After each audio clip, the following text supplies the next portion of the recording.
ಬಾಗೇಪಲ್ಲಿ ವಿಧಾನಸಭಾ ಕ್ಷೇತ್ರದ ಭಾರತೀಯ ಜನತಾ ಪಕ್ಷದ ಪ್ರಬಲ ನಾಯಕರು ಹಾಗೂ ಸಮಾಜ ಸೇವಕರು ಕ್ಷೇತ್ರಕ್ಕೆ 16 ಕೊಡುಗೆಗಳನ್ನು ಕೊಟ್ಟು ಜನರ ಆಶೀರ್ವಾದವನ್ನ ಪಡೆದುಕೊಂಡು ಮುನ್ನಡೆಯುತ್ತಾ ಇರುವಂತಹ ನಾಯಕರಾದ ಮಿಥುನ್ ರೆಡ್ಡಿ ಅವರು ತಮ್ಮ ಹುಟ್ಟುಹಬ್ಬವನ್ನು ಅವರ ನಿವಾಸದಲ್ಲಿ ಆಚರಣೆ ಮಾಡಿಕೊಂಡರು. ಇವರ ಹುಟ್ಟುಹಬ್ಬಕ್ಕೆ ಬಾಗೇಪಲ್ಲಿ ವಿಧಾನಸಭಾ ಕ್ಷೇತ್ರದ ಎಲ್ಲಾ ಬಿಜೆಪಿ ಕಾರ್ಯಕರ್ತರು, ಅಭಿಮಾನಿಗಳು ಹಾಗೂ ಮಹದೇವಪುರ ವಿಧಾನಸಭಾ ಕ್ಷೇತ್ರದ ಬಿಜೆಪಿ ಕಾರ್ಯಕರ್ತರು, ಅಭಿಮಾನಿಗಳು ಭಾಗಿಯಾಗಿದ್ದರು.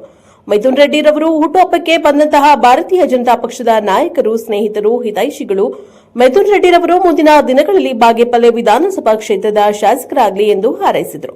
ಇದೇ ಸಂದರ್ಭದಲ್ಲಿ ಮಿಥುನ್ ರೆಡ್ಡಿರವರು ಕಾರ್ಯಕ್ರಮದಲ್ಲಿ ಭಾಗಿಯಾಗಿದ್ದ ಎಲ್ಲ ಕಾರ್ಯಕರ್ತರಿಗೂ, ಅಭಿಮಾನಿಗಳಿಗೂ ಅಭಿನಂದನೆಯನ್ನ ಸಲ್ಲಿಸಿದರು. Bureau report, Shobha, Praja Power TV, Bengaluru.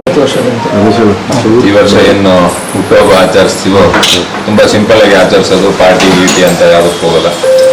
Family ಜೊತೆ ದೇವಸ್ಥಾನಕ್ಕೆ ಹೋಗ್ಬೇಕು. ಇವಾಗ ಇದಾದ್ಮೇಲೆ ಕಾನ್ಸ್ಟಿಟ್ಯೂನ್ಸಿಯ ಕಾರ್ಯಕರ್ತರು, ಸ್ನೇಹಿತರು, ಪ್ರತಿಯೊಬ್ಬರು ಎಲ್ಲರೂ ಇವತ್ತು ಮನೇಲಿ ಇರ್ತೀನಿ ಅಂತ ಎಲ್ಲರಿಗೂ ಒಂದು ಕೊಟ್ಟಿದ್ದೀವಿ. ಯಾಕಂದರೆ ಎಲ್ಲರೂ ಸಮಯ ಕೇಳ್ತಾರೆ, ಬರ್ತೀವಿ, ಅಷ್ಟು ದೂರದಿಂದ ಬರ್ತಾರೆ. ಅದಕ್ಕೆ ಇವತ್ತು ಆ್ಯಕ್ಚುಲಿ ಎಲ್ಲರೂ ಆಚೆ ಹೋಗೋಣ ಫ್ಯಾಮಿಲಿ ಜೊತೆ, ತುಂಬ ದಿನ ಆಗಿತ್ತು ಆಚರಿಸಿ ಫ್ಯಾಮಿಲಿ ಜೊತೆ ಅಂದ್ಕೊಂಡಿದ್ದೆ.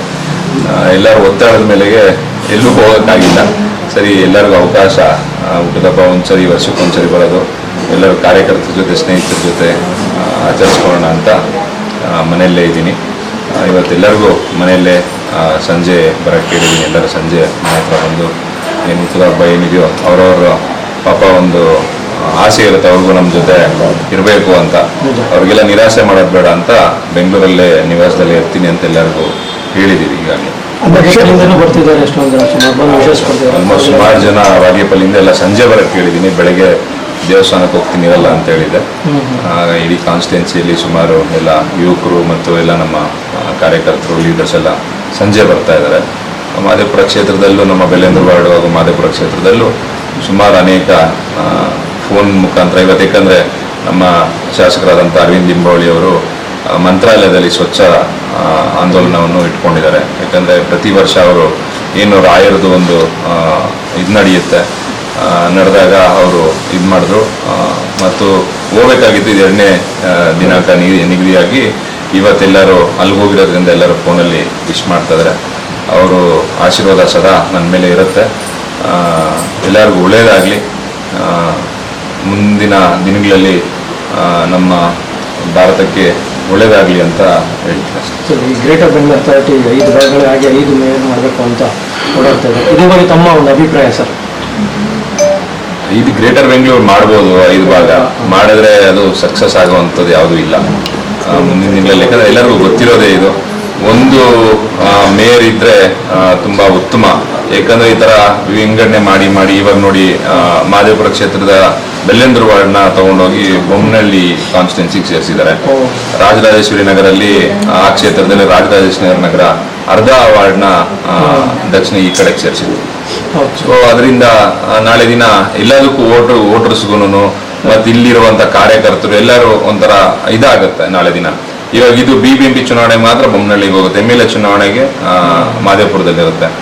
ಸೊ ಇದು ಇನ್ನೇನು 2032ಕ್ಕೆ ಎಲ್ಲ ಕ್ಷೇತ್ರಗಳು ವಿಂಗಡಣೆ ಆಗೋ ಸಾಧ್ಯತೆ ಇದೆ. ಆವಾಗ ಮಾಡಿದ್ರು ಚೆನ್ನಾಗಿರ್ತಾ ಇತ್ತು ಇದು. ಯಾಕಂದ್ರೆ ಎಲ್ಲೆಲ್ಲಿ ಯಾವ ಕಾನ್ಸ್ಟಿಟ್ಯೂನ್ಸಿ ಎಲ್ಲೆಲ್ಲಿ ಬರುತ್ತೆ, ಏನೇನು ಹೆಂಗ್ ಮಾಡ್ಬೋದು ಅಂತ ಮಾಡ್ಬೋದಾಗಿತ್ತು. ಇದು ಸುಮ್ಮನೆ ಚುನಾವಣೆ ಮುಂದೆ ಹಾಕೋದ್ರಿಂದ ಏನೋ ಒಂದು ಕಾರಣಾಂತರಗಳಿಂದ ಮುಂದೆ ಹೇಳ್ಕೊಂಡು ಹೋಗೋದಕ್ಕೆ 5 ಭಾಗ ಅಂತ ಮಾಡ್ಕೊಂಡು ಹೋಗ್ತಾರೆ. ಯಾವುದೇ ಚುನಾವಣೆ ಮಾಡ್ಬೇಕಂದ್ರೆ 198 ವಾರ್ಡ್ಗೆ ಮಾಡ್ಬೋದಾಗಿತ್ತು ಅವತ್ತು. ಬಟ್ ಇದು ಮುಂದೆ ತಳ್ಕೊಂಡು ಹೋಗ್ತಾ ಇದ್ದಾರೆ. ಚುನಾವಣೆ ಮಾಡಿದ್ರೆ ಒಳ್ಳೇದಾಗ್ತಾ ಇದೆ. ಯಾಕಂದ್ರೆ ಶಾಸಕರೇ ನಿಭಾಯಿಸೋದು ದೊಡ್ಡ ಮಟ್ಟಕ್ಕೆ ಕಷ್ಟ. ಯಾಕಂದ್ರೆ ಬೆಂಗಳೂರಲ್ಲಿ 5 ಲಕ್ಷ, 4 ಲಕ್ಷ, 6 ಲಕ್ಷ ಓಟು, ಮತ್ತು ನಿಮ್ಗೆ ಗೊತ್ತಿರ್ಬೋದು ಮಹದೇವಪುರ, ಬೊಮ್ಮನಹಳ್ಳಿ, ಬೆಂಗಳೂರು ಸೌತ್ ಇವೆಲ್ಲ ತುಂಬ ದೊಡ್ಡ ಮಟ್ಟಕ್ಕೆ ಇರುವಂಥ ಕ್ಷೇತ್ರಗಳು. ಯಾಕಂದರೆ ಶಾಸಕರೇ ನಿಭಾಯಿಸ್ಬೇಕಂದ್ರೆ ತುಂಬ ಕಷ್ಟ ಇರುತ್ತೆ. ಲೋಕಲ್ ಬಾಡಿ ಕೌನ್ಸಿಲರು ಇದ್ದರೆ ತುಂಬ ಉತ್ತಮವಾಗಿ ಕೆಲಸ ಮಾಡ್ಬೋದು ಮತ್ತು ರೀಚಬಲ್ ಇರ್ಬೋದು ಜನರಿಗೆ. ಯಾಕಂದರೆ ಶಾಸಕರು ಎಲ್ಲರನ್ನೂ ನೋಡೋಕ್ಕೆ ಸಾಧ್ಯ ಇಲ್ಲ. ಆ ಥರ 198 ವಾರ್ಡ್ಗೆ ಮಾಡಿದರೆ ಒಳ್ಳೇದಾಗ್ತಾ ಇತ್ತು. ಬಟ್ ಚುನಾವಣೆ ಮುಂದೆ ಹಾಕೋದ್ರಿಂದ ಇದನ್ನ ತಳ್ಕೊಂಡು ಹೋಗ್ತಿದ್ದಾರೆ ಅನ್ಸುತ್ತೆ. Sir, in case greater Bengaluru ಆಯ್ತು ಅಂದ್ರೆ ತಾವು ಆಕಾಂಕ್ಷಿಯ ಸರ್? ನಾನೇನು ಆಕಾಂಕ್ಷಿ ಅಂತ ಹೇಳಕ್ಕಾಗಲ್ಲ. ನೋಡೋಣ, ಪಕ್ಷ ಏನ್ ಡಿಸೈಡ್ ಮಾಡುತ್ತೋ ಅದನ್ನ ನೋಡೋಣ. ಮುಂದೆ ಪಕ್ಷಕ್ಕನ್ನ ದೊಡ್ಡವ್ರು ಯಾರು ಇಲ್ಲ.